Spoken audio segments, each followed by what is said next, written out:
गुरुर्ब्रह्मा गुरुर्विष्णु गुरुर्देवो महेश्वरः गुरुसाक्षात् परब्रह्म तस्मै श्री गुरवे नमः।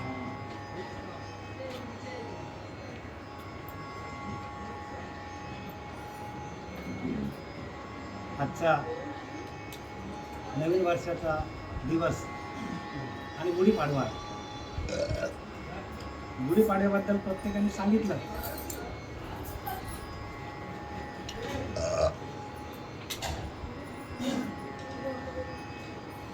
आज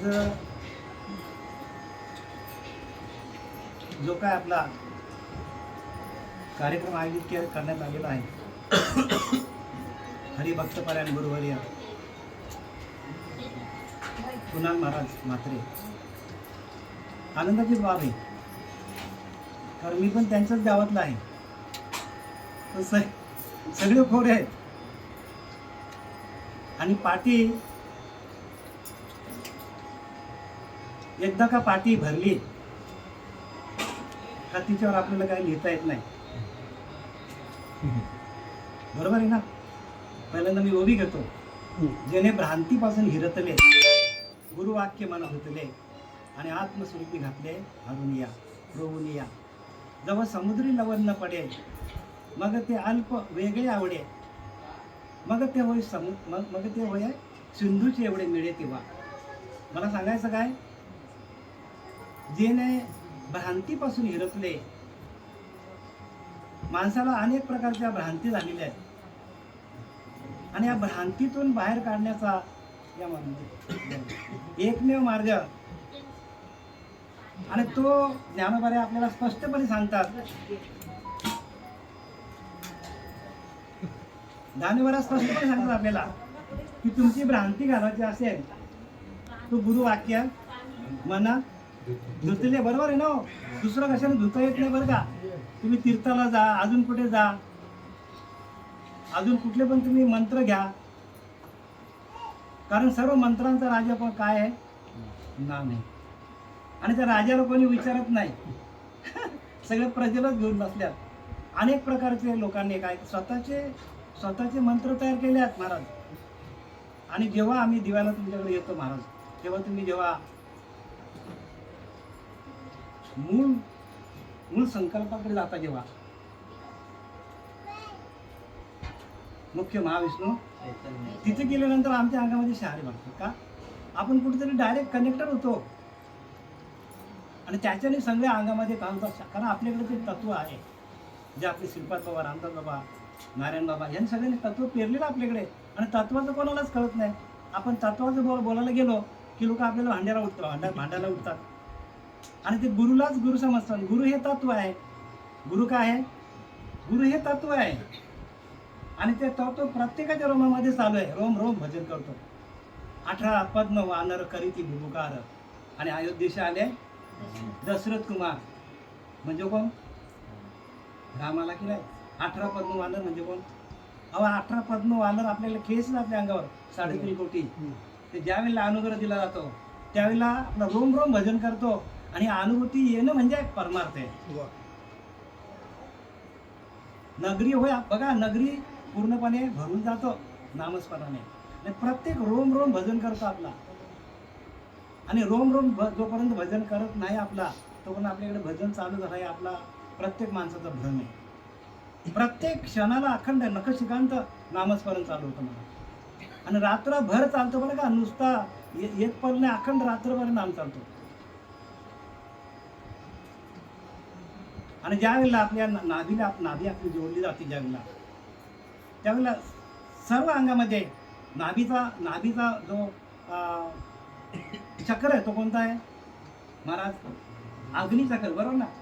मग एकदा का अग्नी पेटली, मग त्याच्यामध्ये काही पण टाकलं तर राहील का मग सगळीचे सगळं आत्तापर्यंत जे काय माणसाच्याकडनं पाप धरलीत, क्षणार्धात त्याचा नाश होतो. क्षणार्धात ही अनुभूती येणं म्हणजे परमार्थ आहे. आणि त्या अनुभूतीला प्रत्येकाने उतरायला पाहिजे. आम्हाला कशी अनुभूती आली आणि म्हणून आम्ही याच्यामध्ये पडलो. नाही तर मी पण इकडे वळणारा माणूस नव्हतो, खरोखरच नव्हतो. कारण जे काही बाहेरनं आम्ही ज्ञान ऐकायचं ते आम्हाला खरं वाटायचं, पण ते खरं नाही महाराज. आपल्याकडे जो टीकात्मक चालतो त्याचं कारण ते आहे की अनुभूती लोक सांगताना कोणाला तरी तो धक्का बसतो, अनुभव सांगताना कोणाला तरी धक्का बसतो ना. ज्याच्याकडे नाही त्याला धक्का बसतो ना, आहे की नाही. जिने वेदना सहन केलेल्या आहेत, डोहाले लागले, पण डोहाले ते लगेच सांगतो की नाही. तसं डोहाले जोपर्यंत लागत नाही तोपर्यंत आपल्याला हे सांगता येत नाही. म्हणून समर्थ रामदासांनी हे तो लक्षार्थ अनुभवणे, हे तर वाच्यार्थ नाही बोलणे, वाचेचं कामच नाही सांगितलंय. तरी अवधान ऐकलेची दिजे मग सर्व सुख असे तिथे. लक्ष ठेवणं म्हणजे परमार्थ आहे, सांगणं म्हणजे परमार्थ नाही, वाचणं म्हणजे परमार्थ नाही, कीर्तन करणं म्हणजे परमार्थ नाहीये. कीर्तन तेच आहे की अखंड लक्ष ठेवून तोच कीर्तन सांगितलंय. आणि त्याच्याने काय होतं, कीर्तन चांग वय अंगा हरिरूप होतो. म्हणून ते तो लक्षांशी अनुभवणे, इथं वाच्यार्थ नाही बोलणे. जेथं परा पश्चिंती मध्यम वैखरी, जेथं ओसरती चारी, तेथे शब्द कळा दुसरी कोण शब्दांचा काय काम. तिथे शब्द फलकट, शब्दभूस आहेत, शब्द फलकट आहेत, शब्दांचा कामच नाही. फक्त एकच शब्द महावाक्याचा जप नाही बोलला सांगितलं. काय सांगितलंय, जप पण ना सांगितला, अनुर्वाच्य. आणि कोण काय ते अनुर्वाच्य, जे वाच्याचं काम नाही. म्हणून समर्थ रामदासांनी पहिल्यांदाच लिहिले, समाधान पुस्तक आहे बोली जायचे नाही, मुख्याने गुण खाल्ला गोडीने सांगायला. आणि मुखात व्हावा लागतो. इथं गोडी फक्त बघा, ब्रह्मरसाची गोडी चाखता यायला पाहिजे. आणि ती एकदा आपण चाखली का आपल्याला त्याची आवड निर्माण होतो. म्हणून एकांत हे तो काय एकांताचे सुख देही मज देवा, आघात या जीवा. आघात होतात माणसाला आणि एकांतामध्ये जावा लागतो. एकांतामध्ये पण बाकीचे जे लोक आहेत एकांतामध्ये कोणी जात नाही, फक्त सांगण्याच्या भूमिकेमध्ये आहेत, ऐकण्याच्या भूमिकेमध्ये आहेत, आयुष्यभर तेच चाललंय. एका ठिकाणी मी बोललो चांगल्या ह्याच्यामध्ये प्रवचनामध्ये, म्हटलं अधिष्ठान आपल्या आतमध्ये आहे.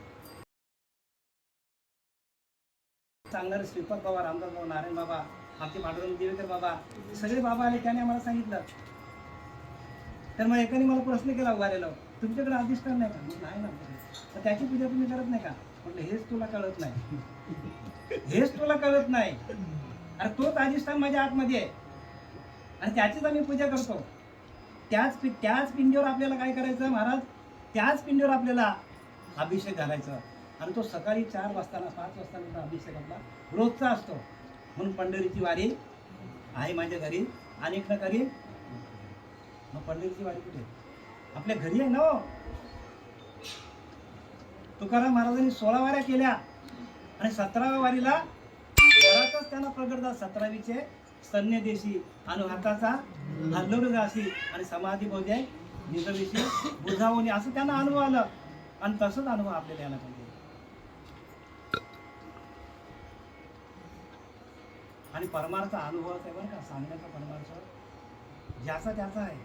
आपण किती लोकांना सांगितलं, पण ज्याने अनुग्रह घेतलाय, अनुग्रह म्हणजे आपलेच ज्ञान, आपलेच ध्यान, आपणच ब्रह्म, स्पष्ट सांगितलंय. अनुग्रह म्हणजे काय, आपलंच ज्ञान आहे, आपलंच ध्यान, आपणच ब्रह्म. अनुग्रह तो ऐसा तरी भ्रमाचा निराश, अज्ञानाचा नाश. तात्काळ तुमचा अज्ञानाचा नाश होतो.